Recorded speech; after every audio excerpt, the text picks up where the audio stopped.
Hello friends, आज हम जानेंगे स्वर्ण रेखा नदी के बारे में। हमारे देश में अनेक नदियां बहती है। उन्हीं नदियों में से एक है स्वर्ण रेखा नदी। ये भारत के झारखंड राज्य में बहने वाली एक पहाड़ी नदी है। ये रांची नगर से 16 किलोमीटर दक्षिण पश्चिम में स्थित नगड़ी गांव में रानी चुवा नामक स्थान से निकलती है।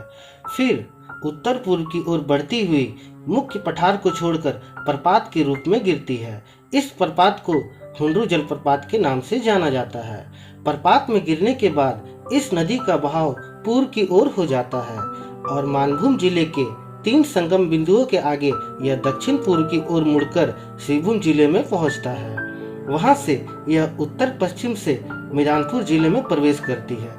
इस जिले के पश्चिमी भूभाग के जंगलों में टेढ़ी मेढ़ी बहती हुई बालेश्वर नामक स्थान पर बंगाल की खाड़ी में गिरती है। स्वर्ण रेखा नदी की लंबाई 474 किलोमीटर है।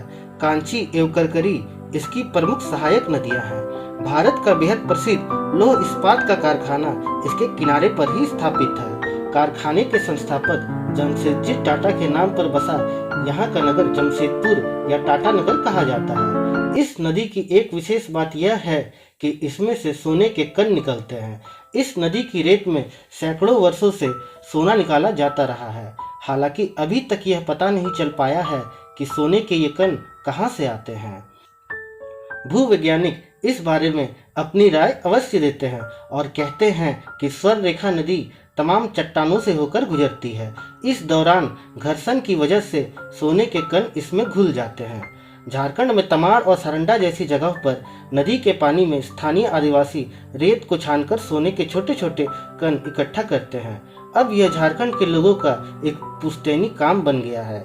कई पुश्तें सालों से स्वर्ण कण बीनने का काम करती आ रही है। हालांकि स्वर्ण रेखा नदी में स्वर्ण के कण बीनना आसान नहीं है। इस कार्य में बहुत धैर्य और मेहनत की जरूरत होती है। रेत से सोना निकालने वाले लोगों को एक कण के बदले में 80 से 100 रुपया मिलते हैं। इस प्रकार स्वर्ण रेखा नदी लोगों के जीवन के साथ साथ उनके व्यवसाय से भी प्रमुखता से जुड़ी हुई है। इस नदी ने अनेक लोगों को रोजगार दिया हुआ है, जिस कारण वे अपने जीवन यापन सहायता से कर पाते हैं। भारत की स्वर्ण रेखा नदी स्वर्ण कण मिलने के कारण आज भी लोगों में आश्चर्य का विषय बना हुआ है। हमारे चैनल को लाइक, शेयर और सब्सक्राइब करना ना भूलें।